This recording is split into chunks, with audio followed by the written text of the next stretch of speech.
faith on me. 10 and 2 when I'm driving. And I'm 27 years old. Thank you. Amen. Thank you.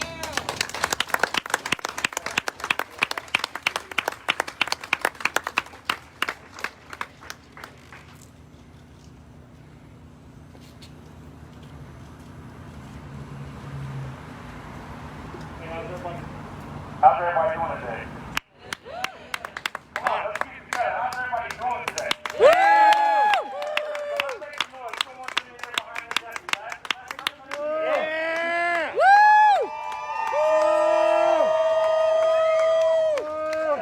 That's what I'm talking about.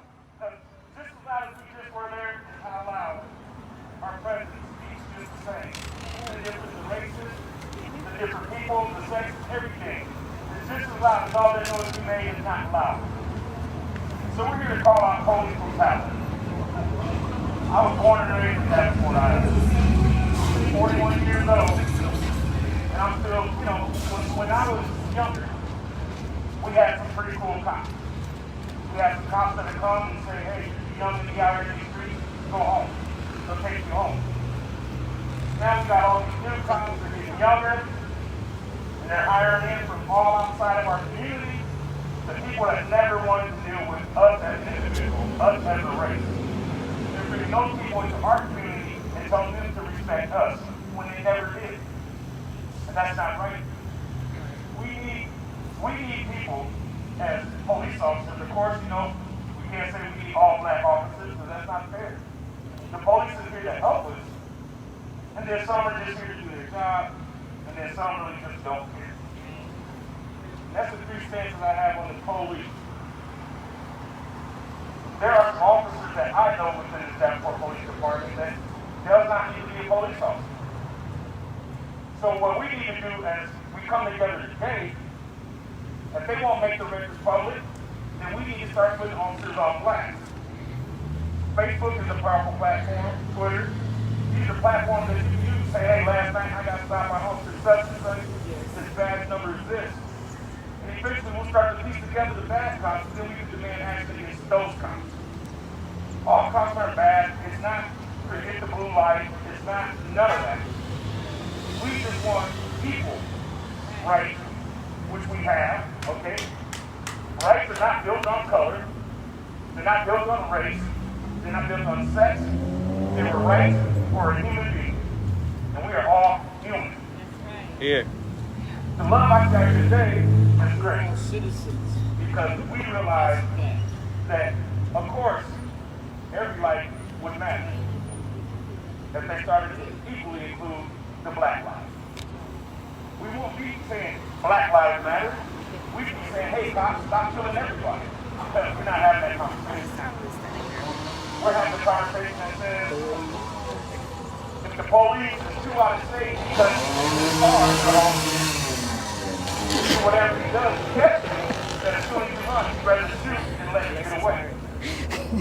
We need the police to know they are not the judge or the jury.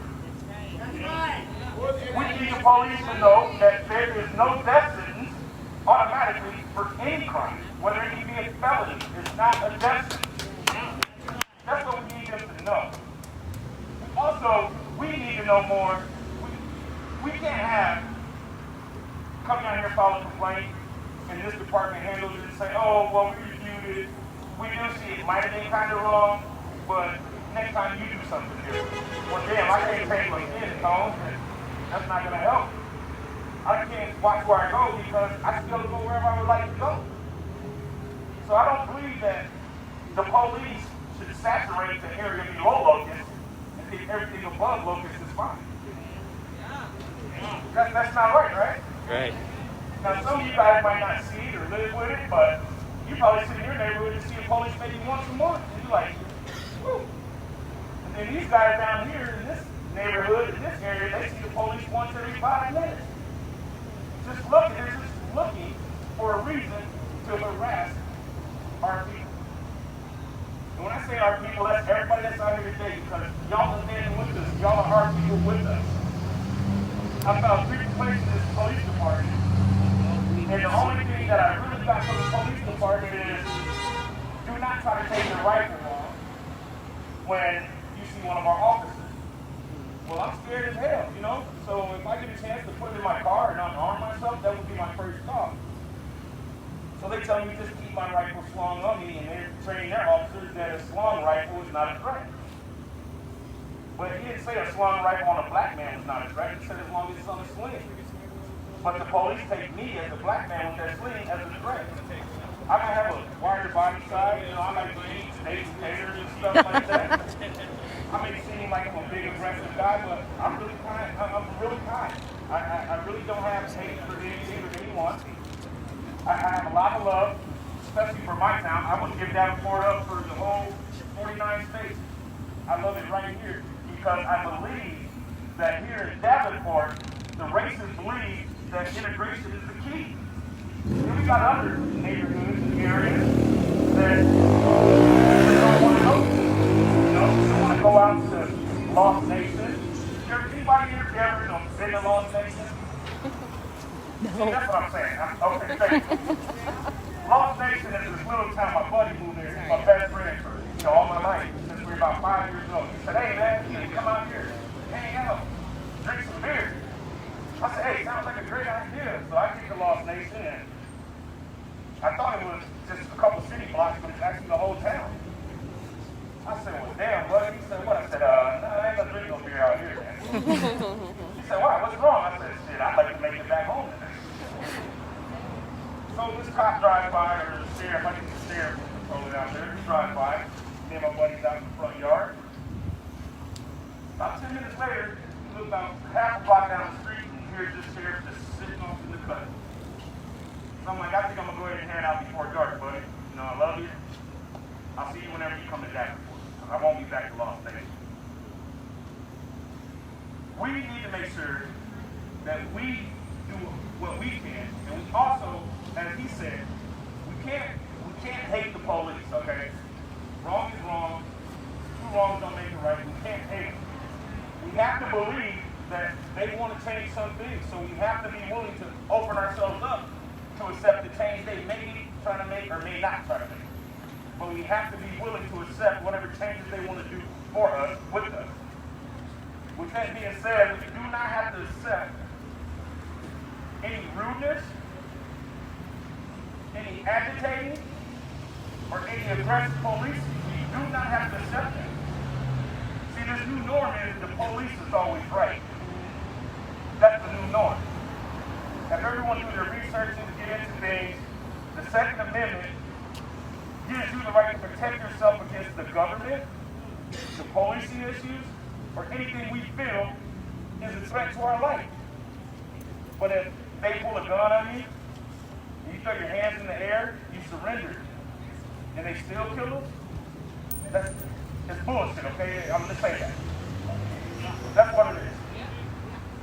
Now, if we take a time, a chance, to come together like this, everybody, when you get pulled over, whether it's a good or bad experience, share it on Facebook. Share it on Twitter. It could be a good experience. "Hey, cop pulled me over, gave me a warning." Share it. Share his name. So then we can say, "Oh yeah, he's a cool cop." "Hey, cop pulled me over for a tail light, wanted to get me out the car, wanted to search." We have to educate ourselves on our rights and our laws. Okay? A legal search and seizure is a real thing that no one ever brings up anymore. If they pull you over for a traffic violation, they should write you a citation, let you go. They don't need to pull you out the car, set you in the car, ask, "Hey, man, we searched the car?" "No, I haven't done anything. You can't search my car." "Oh, well, I'm going to have the dog run around, and if they hit, then we have the right to search the car." That's bull. That's just, it's a crime. That's a violation of our privacy, our rights. It's also pretty ironic. I never So we need to educate the people on their rights and everything, so everyone knows what to stand up against and what to stand up for. We can't just do this once every 3 months and think that we're going to get changed. They're going to go, "Oh, let's let them raise a little hell today and they'll be gone." Right, exactly. We can't do that. You know, I mean, I understand we're a smaller city. It shouldn't matter the size of the city. What should matter is the size of the hearts. Our hearts is what matters.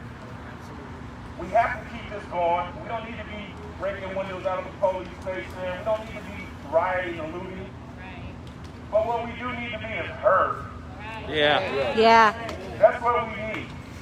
And the only way I know we're going to get heard is to speak intelligently and calmly. So no one blocks out your first 10 seconds of your conversation. They just block out everything because you're yelling and you're ranting and you're raving. This that we're doing here is making a lot more noise than going to terrorist target. Yeah. Okay? They look out here right now, they're probably looking out this window like, wow, there is a very diverse crowd out there. And that's what we need them to see. We don't have the problem getting along with other people. We have a problem with the killing of unarmed, innocent people. That's what we have a problem with. We all know how to come together and be one. Like I say, this is the United States of America, not the divided States of America. Cheers. Yeah.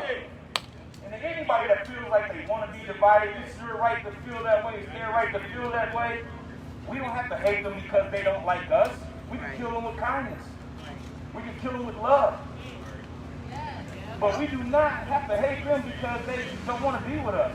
We don't need to tell them to go back to Europe. They don't need to tell us to go back to Africa. How about, I was born in Davenport, so they tell me to go home. I'm like, I don't want to live in the hood no more. You know, that's where I was born at. So if we can learn, just like we're getting along here, if we can learn how to spread this love, how to spread this, we can start here, but we need to spread it across the United States. We don't need red states that are just plumb racist. You know, it's bad that there's a blue state and there's a red state. Well, they're all just states. Okay? Whether they're Republican, whether they're Democratic states, it doesn't matter. But we need to spread this love here. These pictures should go viral. Like, oh man, you know, every time I come to a protest, I really got to tell you, I appreciate the white turnout, man. That lets me know that this world is moving forward. And there are some people, of course, that don't want us to move forward. They just rather stand idle. And we're not going to do that any longer. Nope. We're not. Nope. And we need to know that. I mean, everyone needs to know that. We're going to move forward together. All together. We will move forward. And like I said at one of my protests before, I'm going to say it again. When you get back to your neighborhood, and you know that your neighbor didn't come out, just go over and try to meet them. Try to talk to them. Get a feel to why they didn't want to protest. Don't just say, oh, they don't care about us. Some people fear that a protest could go wrong really fast. That's most people's fear. So when you get back to your friends and your family, you be like, hey, it was pretty peaceful, pretty chill. Maybe you should come to the next one. And if they say, nah, I don't do that, yeah, don't be mad at them. But try to be friendly. And then you talk to them and take everything from the protest back to them. And then that's how we begin to educate them. These kids, that's a different story. But they strong, they're ambitious, but some are a little off the chain. And we need to educate them too, because you know they don't know any better. It's not their fault. We can blame it on bad parenting, but I say it's the bad community. Because Lonnie Ray just opened up that civic center back in Rock Island. That's just to do something. You know, when I was a kid, we had the Y as a teen center. We could go to on Saturday night and hang out. We had stage 2 and dumpers, things to do. Well, this community has stripped those things from these kids. And these kids are so creative and so innovative that their mind goes idle and they become dangerous. We need to give these kids something to do, something to look up to, something to look forward to. We can't praise them when they out here shooting at each other driving down Locust Street. We can't praise them. We need to say, hey, that's dumb, it's stupid, it's everything, and not worry about the backlash we'll catch from that. But we need to get this younger generation, because they are very strong, they're very united. You know, the younger generation, they don't see colors, they see friends. That's all they see. But we need to get to them to help them help their generation. We're doing what we're doing to make sure that generation will be able to be around. And that's what we need to do. We can't, I mean, at this rate, in between this COVID and these police killings, I mean, it seems like a couple years we ain't gonna have many people left on this earth. It's scary. But it's still not as scary as being a legal man having a driver's license and the police get behind you and you're scared to make a turn and go into the neighborhood. Right. Yeah. Legal, right? Legal drivers. I mean, some of y'all might not experience it, but you have a driver's license and the police get behind you and you're driving and all of a sudden your leg's like, Yep. And then you think like, damn, I got a license, I got insurance, I got registration. But I don't want to make the wrong turn because he's going to say, oh, where were you going back here for? Yeah. Where are you going this way for? It's because I can drive anywhere I'd like to drive. But then you also want to stay in the eye of the public, so you don't want to go into a dark neighborhood where he can pull you over because you're like, who knows what his plan is? That's right. So we can't be that scared to just live an average everyday life. It's just an average life. We're not living above these, of course. Well, I'm not. I ain't speaking for everybody. I'm not living above these. I'm struggling every day to get by. And I shouldn't have to struggle to get by and worry if I'm going to be able to struggle tomorrow. I'd rather struggle 7 days a week than be harassed 6 days a week. Yeah. So I just want to thank everybody for coming out, and I need everybody, even start politicking when we're done with this. If you see somebody, try to meet them, try to make one new friend from here. Definitely register to vote. Everybody. Everybody register to vote.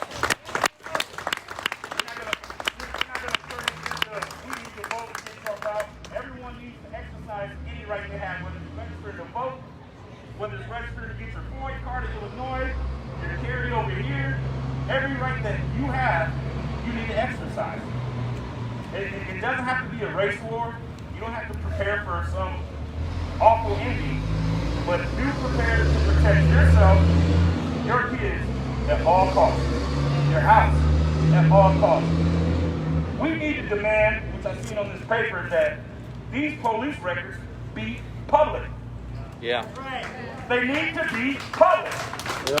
They don't need to be hid over here in the city hall in this file cabinet that only the chief can go look at or the mayor.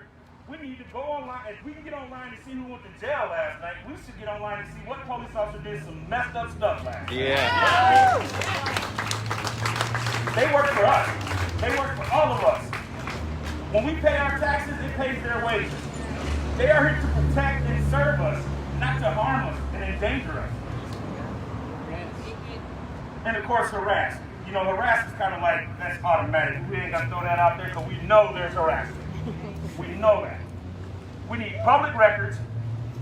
We need an outside investigation done on complaints. Not in this police department. We need an outside investigation to come in and see what was handled, what could be differently. The police approach us aggressively and expect us to cower down. But of course, our black lives, our black generation, hey, we kind of sassy now. You ain't just gonna come up and disrespect me and think I'm just gonna be okay with it. And I don't give a darn who you is. I don't care who you are. So we need these police to be trained better to de-escalate a situation instead of escalate the situation. Right. I called the police. Go ahead. I called the police one day because I was having this situation. And there was only two things I seen about this situation. One thing was, if I hit her, she called the police, I'm going to jail. If I let her hit me, I'm going to get mad and try to hit her back. I'm going to call the police. Okay, big 6'1" guy, call the police on this 5'2" lady. But that was my best out. However, when the police pulled up, the first thing they said is, what you do now? Nothing, I called y'all. I'm sitting outside on the steps here in the house. I called y'all. Did they want to go to the door to talk to her? No. They out here, oh, we know who you are. It got so bad to now, this lady's yelling out the door that he's not the same person. I've been with him for a long time. He's changed. You guys listen to the scanner? You guys been listening to the scanner? Yeah. We need to make sure that also, what I learned on the scanner is, when the officer's pulling up to a situation, that they don't throw in what happened 10 years ago at this same damn residence. Thank you. Oh, they got prior to 1099, prior to this and prior to that. You know, he has been aggressive with an officer before. Okay, they don't need to be saying all that stuff. They just need the officer to pull up, assess the situation, and de-escalate. That's all we need. They don't need to know what I did to the officer in 97. They don't need to know that I have a gun in my house and make them come up scared already. They need to just approach the call with a complete biased vision and take it from at hand. So these are the things that we need to demand change out of. Because, I mean, I hear the scanner and I'm like, man, why does it matter what he did? you know, what's his prior? Approach him respectfully and calmly, and you'll probably get the same result. But if you come up and you're pulling your gloves on, like you ready to put your hands on somebody, I mean, that's how I got my record, because when I see them acting like that, I'll be ready to punch them, because I think they're going to punch me.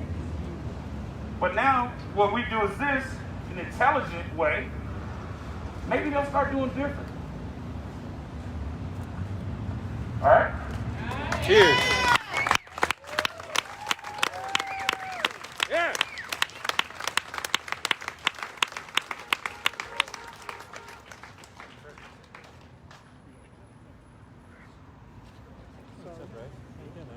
You want me to hold?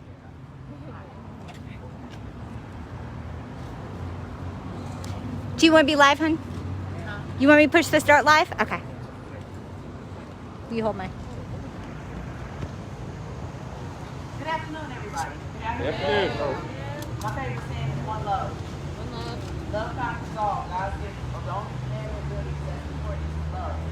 So as I stand here today, I wrote stuff down because I get like all off stuff. So I had to write it down and make sure I get points that I want to forget. I'm gonna share a couple stories with y'all. First and foremost, I want to thank God for allowing me to see this day. I'm 51, and I've been all through this system. This is a revolving door. It really is. My heart clears go out to all the lives that have been